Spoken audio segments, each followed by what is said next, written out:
폴란드에 살면서 한국인들을 보면서 정말 존경스럽다고 느낄 만한 일들은 굉장히 많아요. 흔히 동네에서 할아버지들끼리 모여서 한국산 무기가 들여왔는데 성능이 어떻고 독일 거보다 좋은데 가격은 싸네마네. 그런 이야기가 아니라 폴란드에 진출해 있는 한국 기업들과 관련된 일을 하는 사람이라면 한 번쯤은 왜 한국이 그렇게 강대국이 되었는지, 폴란드와 비슷한 상황 속에서 어떻게 그런 강력함을 보여줄 수 있는지, 그리고 한국인들이 가지고 있는 성실함에 대해서 감탄하기 마련이죠. 물론 한국인들이 대부분 머리가 좋다는 것도 동의하게 되고요. 저 역시나 마찬가지였어요. 물론 처음엔 그런 이야기를 듣고 날 땐 대체 어느 정도길래 그런 말이 떠도느냐 의문이 들고는 했지만 저 역시나 한국인들과 같이 일하면서 그 한국인들의 저력을 진심으로 깨닫게 되었던 거죠. 저는 중남부에 위치한 작은 도시에서 자랐어요. 화려하지도 번잡하지도 않은 곳, 조용히 자기 삶을 살아가는 사람들이 모여있는 평범한 도시였죠. 그 안에서 저는 어릴 때부터 언어에 관심이 많았고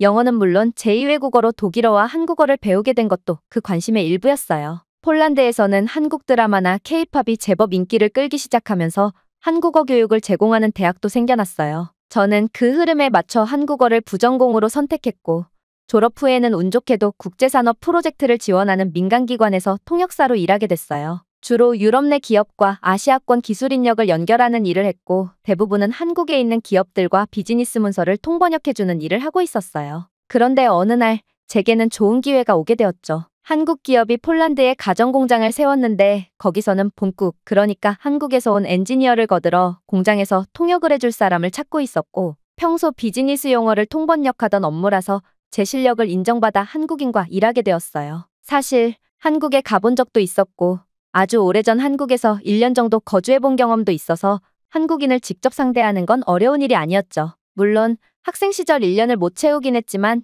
그래도 여전히 연락이 되는 한국인 친구도 있을 정도로 한국인을 상대하는 건 어려운 일이 아니라고 생각을 늘 가지고 있었죠. 제가 하던 일도 한국인들과 온라인으로 소통하는 일이었지만 이제는 이렇게 직접 오프라인으로 만나 일을 하게 되는 것도 저에게 좋은 기회이니 긍정적으로 생각하게 되었어요. 게다가 프리랜서 일자리였는데 오히려 회사에 얽매여 있는 게 아니라 좋았고 급여도 괜찮다고 해서 그 제안을 승낙했어요. 처음엔 단순히 업무적으로 새로운 경험이 되겠구나 싶었어요. 한국어도 자신 있었고 현장 경험도 나쁘지 않았기에 큰 부담은 없었죠. 하지만 저는 전혀 몰랐어요. 그 단기 파견 3개월이 제 인생을 송두리째 바꿔놓을 거라는 거려. 제가 전담으로 맡아 한국에서 온 엔지니어와 딱 붙어 다니며 지내게 되었어요. 40대 중반의 한국인 기술자였고 경험이 많은 사람이었죠. 그리고 그 사람은 자기소개도 간단히 하고 개인적인 이야기는 별로 하지도 않는 조용한 사람이었지만 일터에 들어가면 확 바뀌어버리는 사람이었어요. 그리고 무엇보다 그 사람은 정말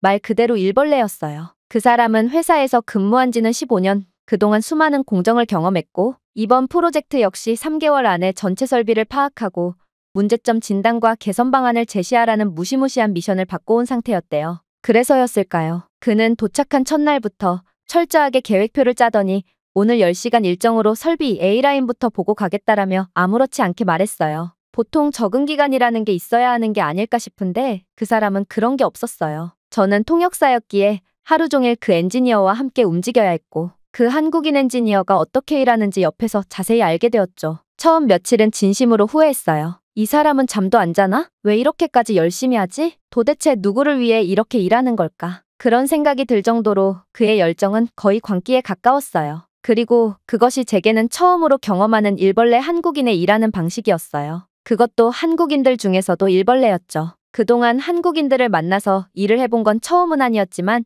이 사람은 좀 독종이었어. 한 번은 한국인들 중에서도 정말 일을 열심히 하는 편이냐 물어봤었는데 자기는 일벌레가 맞고 한국 대기업에서 살아남으려면 이 정도는 해야 하지 않겠냐며 자신이 살아남은 방법은 그저 열심히 하는 거라고 했고 그 수준은 제 상식을 뛰어넘었어요. 하루 16시간을 일한 적도 많았고 그게 3일 넘게 지속되기 다반사. 4주차가 되니 그 사람은 잠도 안 자고 철야 근무를 하며 30시간을 잠을 안 자더라고요. 저 역시나 덩달아 잠을 못 잤고 죽을 맛이었죠. 이런 강행군이 너무 힘들어서 그냥 그만두겠다고 회사 측에 말했어요. 그러자 인사팀 팀장님은 조용히 웃으며 말했어요. 그 사람 기준에 맞춰서 통역하면 너도 월급을 한국 기준으로 받게 될 거야. 그 말이 농담인 줄 알았는데 통장을 보고 소름이 돋았어요. 한국 돈으로 700만 원, 폴란드 돈으로 18,000 주어티. 한 달 만에 내가 그동안 일했던 급여의 4배 가까이를 받은 거예요. 물론 평균적으로 매일 16시간씩 공장 바닥을 돌아다니고 기술 용어로 가득한 회의록을 밤새 번역하고 하루에 4시간 자면 많이 자긴 했죠. 오후엔 동시통역으로 기술 담당자들의 경론을 조율해야 했던 나날들이었기에 그만한 값어치는 했다고 생각했지만 그때 느꼈어요. 이 사람들 진짜 무섭게 성실하다. 그리고 그만큼의 대우를 해주는구나.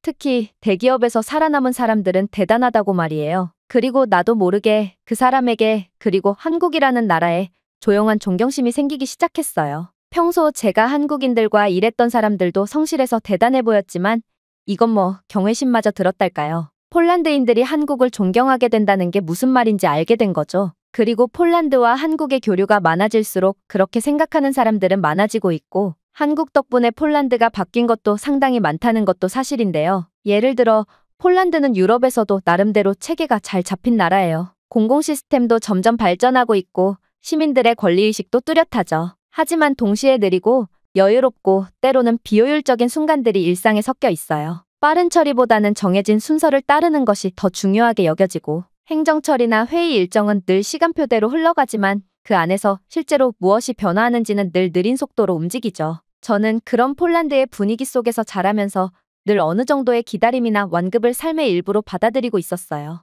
회의가 길어지는 것도 서류 처리에 시간이 걸리는 것도 어딘가 시스템이 덜 매끄러운 것도 그저 현실이란 그런 것이라고 생각하고 살았죠. 그러다가 이렇게 3개월간의 혹독한 극기훈련처럼 일을 끝내고 나고 그 다음 제가 3개월간 버틴 게 처음이라며 한국 기업에서 다음에도 저한테 또다시 일자리 제안을 해도 되겠냐고 물었을 때 알겠다고 했었고 그 다음 제가 단기간으로 한국에서 파견 온 직원들과 일을 할 때 저는 제대로 느끼게 되었던 거예요. 한국이 이렇게 빠르게 선진국이 되고 유럽 땅에서도 자신들의 영향력을 어떻게 이렇게 떨칠 수 있었는지를 말이죠. 한국인들과 대면하고 이런 대기업급에서 움직이는 일들을 함께 하다 보니 그 저력을 알게 되었다고 할까요? 물론 저도 한국에서 지내볼 때 한국이 빠르다는 건 알고 있었는데 제가 만난 한국의 공무원들은 창구 직원들이고 이 한국 기업에서 일을 하게 되었을 때는 창구에서 일하는 공무원들이 아니라 뒤편에서 일하는 힘있고 권력 있는 공무원들이었는데 이 사람들은 생각보다 고리타분하지 않았어요. 스마트한 인상을 줬고 빠르게 해주려는 모습이 보였던 거죠. 이걸 느꼈던 건 그 다음 한국에서 파견 온 직원과 일을 하게 되었을 때였어요. 새로 파견 나온 한국인 사무직 직원과 처음 인사를 나누게 됐어요. 그 사람은 저보다 1살 많은 사람이었고 사무직이었기에 일정을 따라다니기보단 함께 커피를 마시고 식사를 하며 대화를 나눌 시간이 많았어요. 그리고 그 사람이 지금의 제 남편이 되었죠. 하지만 그건 조금 더 뒤의 이야기고 그때 저는 이미 느끼고 있었어요. 한국 사람들은 그들만의 방식으로 세상을 빠르게 움직이게 만들고 있다는 거요. 그리고 한국 특유의 그 속도감의 감탄을 넘어 어느새 익숙해지고 있었어요. 어느 순간부터 한국 기업과 일하는 걸 당연하게 여기게 되었고 불편하거나 힘들기보다는 오히려 명확하고 효율적이라 생각하게 됐던 거죠. 회의 자료를 정리하거나 외부 업체와 이메일을 주고받고 그가 준비한 자료를 제가 폴란드어로 번역해주는 작업을 함께 하다 보니 자연스럽게 개인적인 이야기를 나누는 시간도 많아졌어요. 어느 날은 회의 준비 중 잠시 커피를 마시면서 한국의 군대 문화에 대해 농담처럼 이야기를 했고 또 다른 날은 제가 폴란드의 맥주와 소시지 문화를 이야기했어요. 한국 사람들 인식에 소시지랑 맥주는 독일 문화라고 생각하는 사람이 많던데 사실은 꼭 그렇지 않다는 이야기도 꺼냈을 때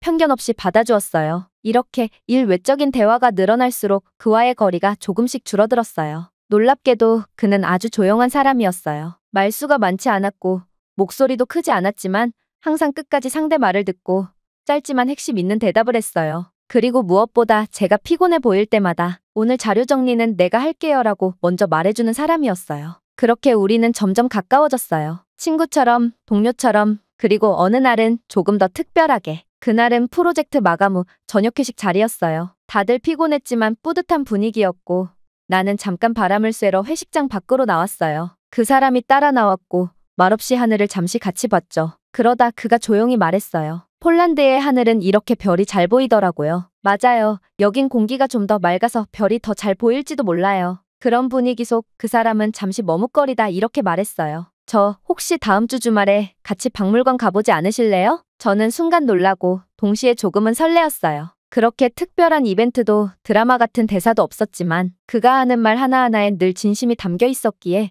저는 가볍게 고개를 끄덕였어요. 그 후로 우리는 종종 만나게 되었고 프로젝트가 끝난 뒤에도 연락을 이어갔어요. 서로의 나라, 서로의 문화, 그리고 일과 삶에 대해 이야기하며 우리는 점점 함께라는 단어에 익숙해졌어요. 그러다 어느 날 그가 아주 조심스럽게 물었어요. 한국에 와볼 생각은 있으세요? 그 말이 나온 후 저는 며칠을 고민했어요. 내가 가진 삶, 가족, 일, 언어, 익숙한 모든 것을 두고 다른 나라로, 다른 삶으로 건너가는 일은 쉬운 결정이 아니었으니까요. 하지만 동시에 이 사람이라면 어디에 가든 다시 삶을 잘 세울 수 있겠다. 그리고 한국이라는 나라, 그곳은 제가 이미 어느 정도 알고 있는 곳이기도 하잖아요. 그렇게 저는 결혼을 결심했고 한국행을 준비하게 되었어요. 사랑이라는 단어는 너무 크고 쉽게 쓰기엔 부담스럽지만 그때 제 결정은 분명 사람을 향한 믿음이었어요. 그리고 그 믿음은 저를 새로운 인생의 장으로 이끌었어요. 이제는 그 장이 제 일상이 되었고 한국은 제 삶의 무대가 되었죠. 한국행을 결심한 뒤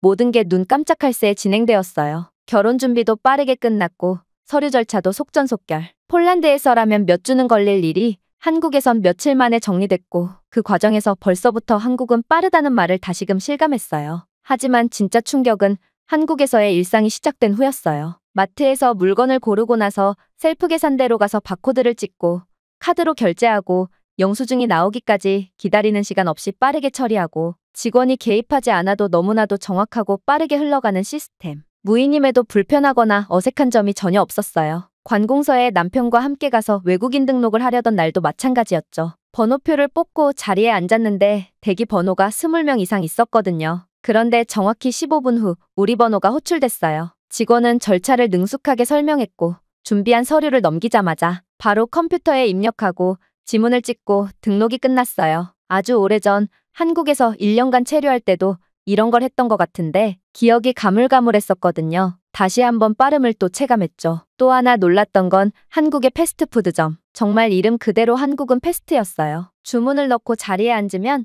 2분도 안 돼서 음료가 나왔고 햄버거는 그 뒤를 따라왔어요. 과거에 한국에서 1년간 언어 공부하면서 살아봤다는데 너무 놀라는 게 아니냐 물으실지도 모르겠지만 제가 학생 때는 이게 당연한 거라고 생각했고 한국이 빠르다고 하니까 그냥 그런가 보다 하고 넘어갔던 건데 사회인이 되고 폴란드에서 경력을 쌓고 사회생활을 하면서 종종 생각이 나곤 했던 게 한국이 진짜 뭐든 빠르긴 했어. 시스템도 다 좋긴 했고 그런 생각을 하고 지내다가 이제 다시 그런 걸 느끼게 되었으니까 학생 시절 느꼈던 한국과는 또 다르게 다가오는 거죠. 그렇게 학생 시절에는 한국이 빠른 사회니까 언젠가 폴란드도 그렇게 되지 않겠느냐? 당연한 변화 아니겠느냐? 그렇게 여겼던 것이 이제는 한국이 가진 장점이고 이렇게 되기까지 얼마나 많은 사람들의 노력이 있었겠느냐가 보인다는 거죠. 그리고 제가 그런 한국 땅에서 제2의 인생을 시작할 수 있다는 걸 감사하게 여기고 있어요. 한국에 정착하고 나서 가장 먼저 체감한 건 모든 것이 잘 연결되어 있다는 느낌이었어요.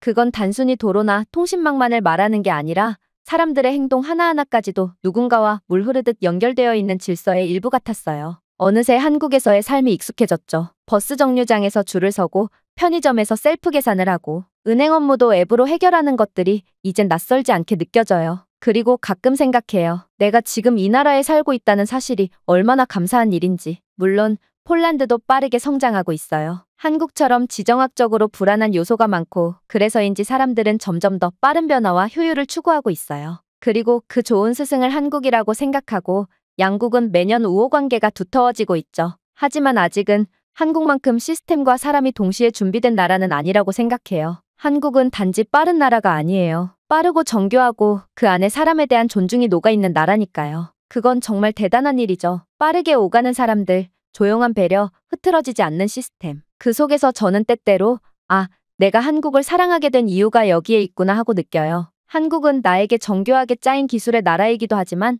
한국은 내가 예상하지 못한 방식으로 내 삶을 더 나은 방향으로 끌고 와주었어요. 이 나라에서의 하루하루가 저에게는 참 고맙고 참 많은 감동입니다. 이렇게 한국에 와서 새로운 삶을 시작하며 저는 마음 깊은 곳에서 하나의 다짐을 했어요. 이 나라에서 단지 남편의 아내로만 존재하지 않겠다는 다짐이었죠. 물론 결혼이라는 큰 전환점을 지나오면서 저도 누군가의 배우자가 되었고 한국이라는 완전히 새로운 사회에서 적응해가는 데에는 당연히 많은 에너지가 들었어요. 하지만 시간이 지날수록 이곳이 단지 제가 속하게 된 곳이 아니라 제가 스스로 존재해야 할 장소라는 감정이 점점 더 강하게 생겨났어요. 그런 생각이 깊어지던 어느 날 폴란드 대사관을 통해 제가 통역사로 일하던 시절의 경력을 기억해 주셨던 분으로부터 연락을 받게 되었어요. 요즘 폴란드 정부에서는 디지털 전환과 사회의 효율성 강화를 위한 다양한 정책을 추진 중인데 그 과정에서 가장 많은 참고의 대상이 되는 나라가 바로 대한민국이라고 하더라고요. 저는 그 순간 내가 다시 쓰일 수 있는 기회라는 확신이 들었어요. 그래서 지금 저는 한국에 거주하면서도 폴란드 정부 측과의 자문 형식으로 디지털 인프라 구축과 사회 시스템 고도화에 대한 조언을 주고받고 있어요. 급여도 정식으로 받고 있고 국가 간 시스템 도입과 기술 공유를 위한 교량 역할을 하고 있죠. 한국에서 경험한 공공 시스템,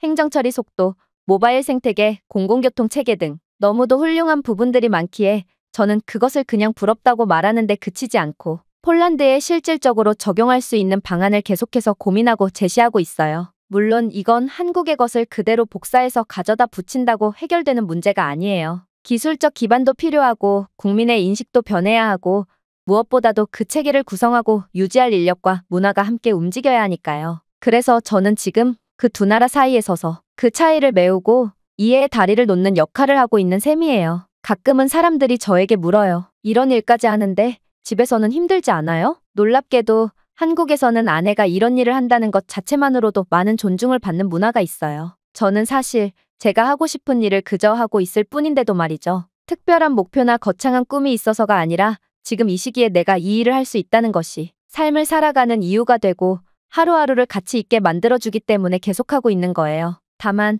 하나 아쉬운 건 한국에서는 아직까지도 많은 주부들이 나는 가정에서만 머물러야 한다는 암묵적인 기준에 묶여 있다는 점이에요. 사람마다 삶의 방식은 다르지만 제가 만난 한국인 여성 친구들 중에는 다시는 직업을 가지지 않을 것이고 아이만 키우겠다고 말하곤 하죠. 제가 볼 땐 아이 핑계로 노는 걸 추구하는 사람이 많다는 걸 알게 되었는데 이야기를 어디까지 말해야 할까 고민도 되었지만 혹시나 부정적으로 들릴까 조심스러워 여기까지만 이야기할게요. 하지만 한 가지는 분명히 말씀드릴 수 있어요. 폴란드 여성이 한국에 오게 된다면 한국인 남편들은 그 여성을 무척 자랑스러워하고 따뜻하게 대해줄 거라는 거죠. 그건 제 남편만이 아니라 그동안 제가 보아온 다른 국제부부들에서도 공통적으로 느껴졌던 부분이에요. 결국 삶은 어느 나라에 있든 내가 나로 설 수 있느냐의 문제라고 생각해요. 그리고 저는 한국이라는 나라에서 아내이자 전문가로 그리고 두 나라를 잇는 작고도 중요한 연결고리로서 지금의 삶을 아주 자랑스럽게 살아가고 있어요. 진지하게 한국 드라마를 좋아하고